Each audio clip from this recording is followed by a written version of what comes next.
I'm Reed Severance, and I've been here at the Hagood Mill being a miller with my son and others for about 19 years. My name is Phoenix. Hey, how you doing? Good, how are you? Good. So, here you are at Hagood Mill.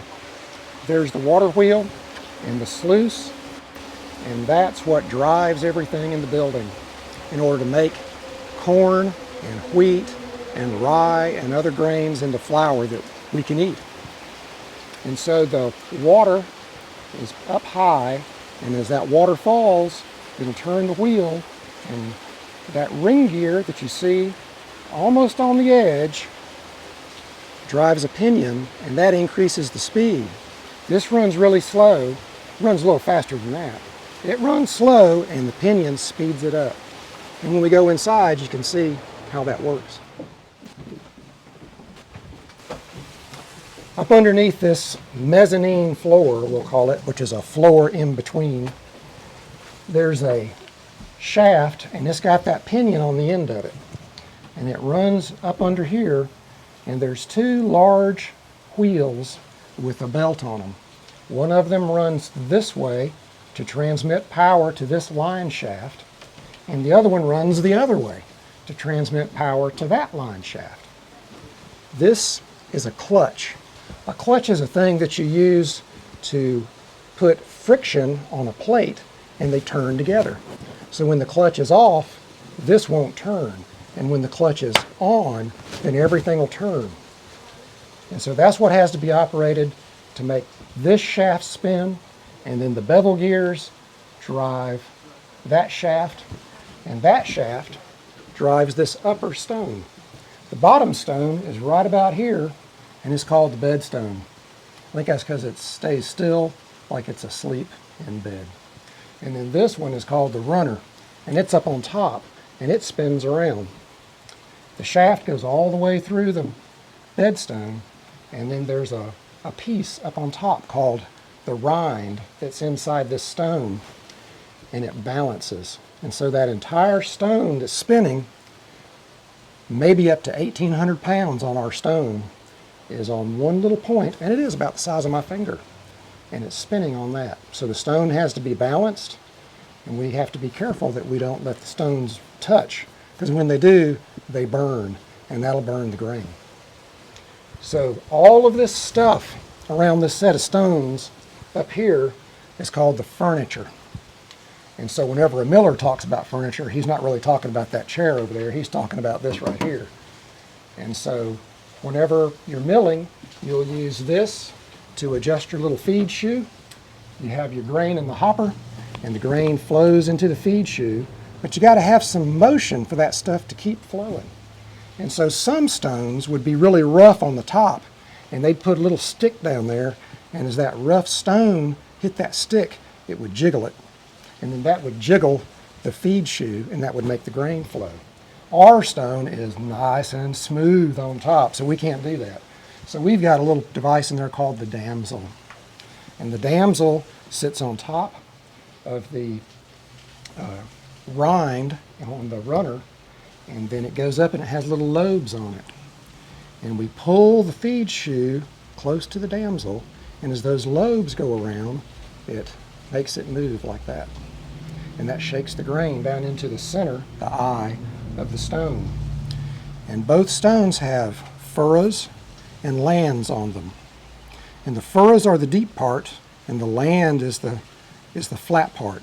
So when you look at a millstone and you see those, that's what they're called. The land would have what they call stitching on it, which would be fine little lines, and they could be up to 16 or 20 lines per inch if a guy was really good at dressing stones, which is what you call it whenever you're putting these grooves in a stone. So the furrows let air come in, and they'll let that grain move through the stones. So the bed stone's got furrows and land, and the runner has got furrows and land. And so the grain comes in the middle, and as those stones pass each other, it's almost like a pair of scissors, and it'll just cut that grain and get it small enough to get out of the furrow and into the land, and that's where it'll get ground up. And so there's there's names for all these parts of the stone. The grooves have names. The thirds of the stones have names, so that everyone who was working with stones and doing things back in the day knew what to call things and knew where to say, well, this is a problem here, or I fixed the master furrow, but I've still got the journeyman to go. And so all the grain goes in the middle, it gets ground, and it comes off the edge, and all of it comes off the edge and goes down this spout into the sifter. And the sifter has a fine screen for flour or meal, and then a coarser one for grits. And then your waste goes off the end. This is what you call how you do your tinnering. Tinnering is when you adjust the stones apart or closer together. And that will define how fine your flour is. Millers would like to get the finest flour they could. Way back in colonial times, they called that the Queen's flour. I bet after the Revolution they didn't call it that anymore. But I think they called it patent flour. And so the Queen's flour is what they wanted to make because they could sell that for the most money. And so what they would do is they would run their stones down as fine as they could. But what happens if the stones touch? They burn. They burn. And how do people want to buy burned flour? No. No way. So what the miller would do is he would run that down and he would smell.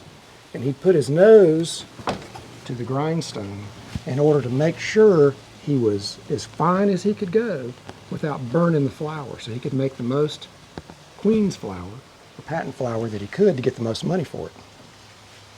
So those are the devices on this mill.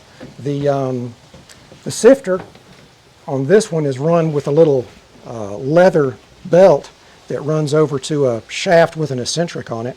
And so as that thing spins, it's got an arm on it that does this bit. And that moves this sifter back and forth. The one upstairs works a little bit different. The other things that are down here are a sheller and the elevator, and then belting to get up to our line shaft upstairs. So if you were a farmer back in the day, you would grow your corn in the field, or you might grow wheat, or you might grow oats. It's whatever your family and your animals want to eat. And so you'd grow your corn, and you'd let it get brown in the field and dry out. And so then whenever your corn was ready to harvest, you'd pick it, and you'd probably leave the shucks on it, because the shucks protect the corn from insects and critters and things that are going to mess up your food. And so you'd put your corn in your corn crib, which was kind of like a baby crib, but a lot bigger, but it let air flow through, and it would keep it fresh. And so whenever you needed some food for your family, you didn't have a refrigerator, so you'd have to go as often as you needed to have meal that didn't spoil. So you might go more often in the summer than you did in the winter, because in cooler temperatures your food's going to keep longer. And so then you'd shuck that corn and throw it in a bag, still on the cob. And you'd keep the shucks, and you might make, like over there's a mop made out of corn shucks. And I've got a doll over here in this cabinet made out of corn shucks. And so you can start fires with corn shucks and clean things with them. So they're kind of useful. So you probably keep those. And then you bring your corn on the cob to the mill. And you bring it to me, and first thing I would do is I'd put it in this sheller. And this sheller can take 2 cobs of corn at a time, and what's inside it is a disc that's got little feet sticking out through it. And they stick out like that. And so there's a spring-loaded mechanism there that when you put the corn in, it goes into it, and that disc spins, and those little feet kind of grab that corn, and it pulls it in. And then when it pulls it in, that spring holds it kind of tight. And as that disc is spinning, those little feet sticking through there will knock all those kernels off the cob. And that cob will start spinning. And it'll spin, all the kernels will get knocked off, and it'll eventually get small enough that it goes out through the sheller, runs out that chute, and falls out the ground on the other side of the mill. The corn goes through a screen into a bin in the bottom of the mill under this floor. The elevator is just like one of these other belts that you see, but it's got cups on it. These are some old elevator cups. That's 3 of them jammed together. And so the belt would be right up behind that cup. Pretend that's the belt. And these would be fastened to the belt. And as that belt goes down, it scoops up some corn, takes it upstairs, and throws it out. And then goes back down for another load. Things could happen with elevators.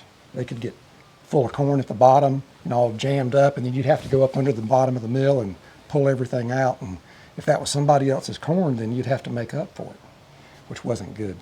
And sometimes these little things here, they were usually metal, and these were metal, and the spout there might have a little nail or a screw or something stick out in it. And inside there you could get some dust. And if you had enough dust and that thing went up and started hitting a nail or a screw or something, it could make a spark. And sometimes that's where a fire would start in a mill, would be inside the elevator, because that's where the dust would be a high enough concentration to burn. Sometimes you might have heard somebody say a mill explosion. Way back when, that would be the stone coming apart. If you look at a lot of stones, you'll see these iron bands around the stone, even if the stone is a single piece of rock. Some stones are a lot of rocks put together, a segmented stone, and some of them are a single stone, a big monolith. But they put a band around them because if that stone ever cracked while it's running, it weighs a lot, it's going fast, it's going to go wherever it wants to go. And whatever's in the way is going to get hurt. And so sometimes a stone would come apart in a mill, and that would be called a mill explosion. And sometimes people got hurt, and sometimes mills got destroyed because those stones just go. This shaft here is driven, like I said, by that wheel with the belt on it, and it comes over and drives this shaft. So that shaft drives the sheller, drives the elevator, it drives a wheel that goes upstairs, which is where we'll go next, to the other mill, and then it also will drive some ceiling fans up there so that we can get a little bit of airflow in the summertime. So we'll go upstairs. So up here on the mezzanine, there's a few things. Here's the furniture again, and the ton, that's what that's called. And this is the crane to move that upper stone. After you've milled a while, well, you got to clean that thing up. And so this will swing over and allow you to pick up that stone. This bale goes around the stone, and we've got a big metal pin that goes through this, and it goes into the stone. If you look at old millstones, you'll see holes in the sides of them. That's what they're for, is so you can put the crane on it and pick it up. And then you do this by hand and just pick up the stone. This guy here is a little whetstone used for sharpening mill picks. Whenever you sharpen the stone, you have a metal pick, and they get dull because rock's hard. And so you'll have to sharpen your pick with this whetstone.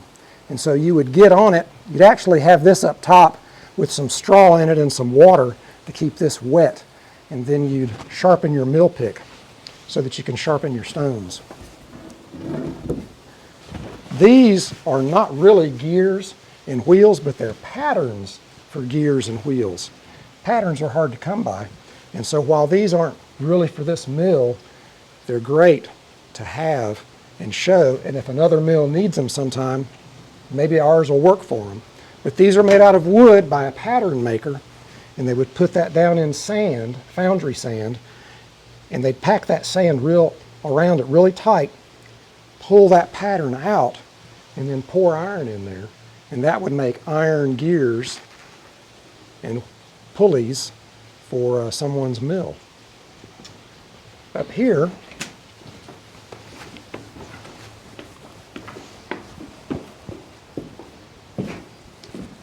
is a newer mill than what's downstairs. That kind of mill down there is really, really old. No one's really quite sure how this stuff started, but they think that the Romans started doing millstones like that.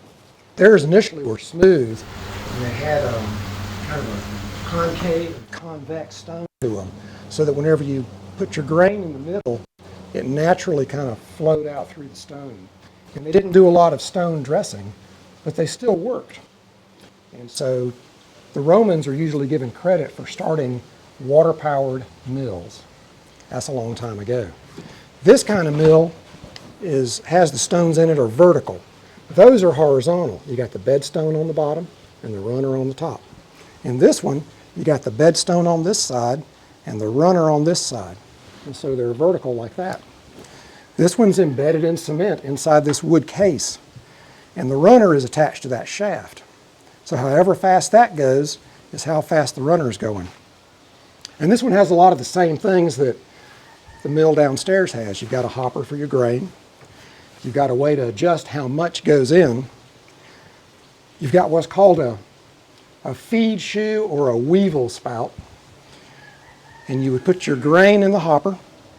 And this was made still whenever grain didn't come out of the field clean like it does with a combine these days. So you've got a screen on the top and a screen on the bottom.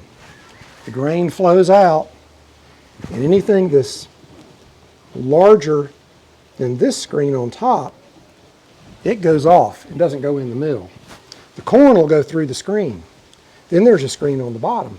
Well, it's smaller than the corn is. So the corn's going to stay here, but any dirt or any tiny debris is going to fall through, and it's going to get blown off by the fan sitting over here on the side. So that's another way to try to clean the grain before you mill it, because you really don't want to be eating dirt and corn cobs and leaves. So that needs to be shut. So it comes in, it goes past the fan blows off any other little debris. The shaft runs through the mill.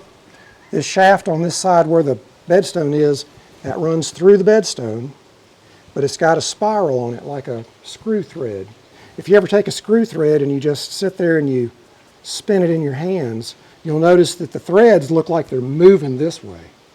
And so the corn gets in there and it moves that way. And whenever that thread ends, it hits that runner. And we've got those furrows and we got that motion going. And so those furrows pick up the corn, and that motion throws it to the outside, and it gets ground in between the stones. So the stones are really close together, and it all comes out this spout. Normally on this, there's a sifter, and so this sifter would fit right here, and it's like the other one downstairs where you have a fine screen for meal and a coarser one for grits. The shorts go off the end, and it's operated off of an eccentric on this shaft. So an eccentric is a bump on the shaft. So every time that bump comes along, it'll make this move up and make this feed shoe have some motion to get that grain to flow, and it'll make this move back and forth so that this sifter has some motion to get that grain to flow. And we can adjust the height, the angle of the sifter to make it flow fast or slow. You can even make it go backwards, but that kind of clogs up the works whenever we do that. And so this mill is what came after those mills because it's small. You can take it apart and 3 or 4 guys can throw it in a wagon, and you can power it with anything that can power this. So if a guy had a steam engine or later on an oil engine, then he didn't have to have water. So he wasn't constrained to having water and having a dam and having some vertical distance, some head to drive that water wheel. So he could do this in the middle of the prairie and not have to have all that water. So this was a big deal when they started making these. And then after these, well, actually probably back in the 1870s is whenever roller mills got started, but it took them a while to catch on.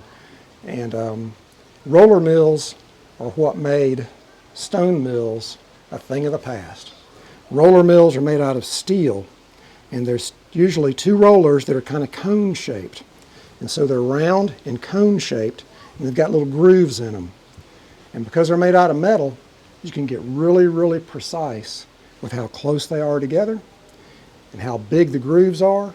And you can make them out of all kinds of different material. You can make them out of ceramic stuff, you can make them smooth, you can make them have deep ridges, you can make them have real fine ridges. And so roller mills allowed millers to make multiple passes and get grain however size they wanted it. And they never had to sharpen a stone again. Sharpening a stone takes a long time, and it can be expensive because it takes time, right? You can't mill if you're sharpening the stone, and it takes time. And so millers said, I don't have to have my stone sharpened anymore. I'm all for this roller mill. And stone mills became a thing of the past. So that's one reason why this mill probably got to where it wasn't used that much. The way people live changed too. People quit farming so much. In the 20s and 30s in the United States, there were still a lot of farmers. A lot of people farmed for a living. I'm the first generation of my family that didn't farm for a living. All of my ancestors farmed, and I'm the first one. And so we've all changed how we live and how we do things. Farms have gotten huge, and they've gotten very mechanized. And you and I don't grow much of our own food, especially not grain for bread. We don't hardly even make bread, right? We just go to the store and buy it. And so that's another thing that made mills like this not function anymore for people. People weren't growing their own stuff. They didn't need a mill to go to the grocery store. Another thing that happened was schools. Used to be a lot of little schools around, and a lot of schools, they'd make their own lunches, and they'd bake their own bread. And that was kind of a baseline business for mills. Local mills would provide those local schools with cornmeal or with flour for making bread for students. And that they could always count on that business. Well, schools consolidated, and they were like everybody else. It's easier to go buy your bread. And so they quit that practice of baking bread in schools, and that business went away. And so that's another thing that made mills like this a thing of the past.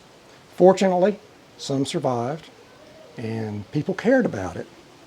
And so with the help of people in the county to get grants and volunteers that care about the past, then this mill survived. And so it got redone, and in December of 1996 was the first time the milled again, after probably 36 years of being shut down, and for many years before that of running sporadically. Because I think there for a while it made a lot of animal feed and things like that, and not so much people feed. So that's kind of the story of Hagood Mill. There's a whole lot of history in the past that we didn't even talk about, but that's what's here today. And so when people come, a really neat thing about the mill when you come here and it's running is somebody in your past did exactly that. Somebody in your past had to go to a mill with their grist and get it shelled and get their food and go home. And so whenever you come here and the mill's running, you're here, you can buy some food, you can take it home. It's exactly what some of your ancestors did. And there's not many things around where you can do exactly what your ancestors used to do with the same equipment that it was done on. Because those stones were put here in 1845, and they're the same stones. So there you are, Hagood Mill.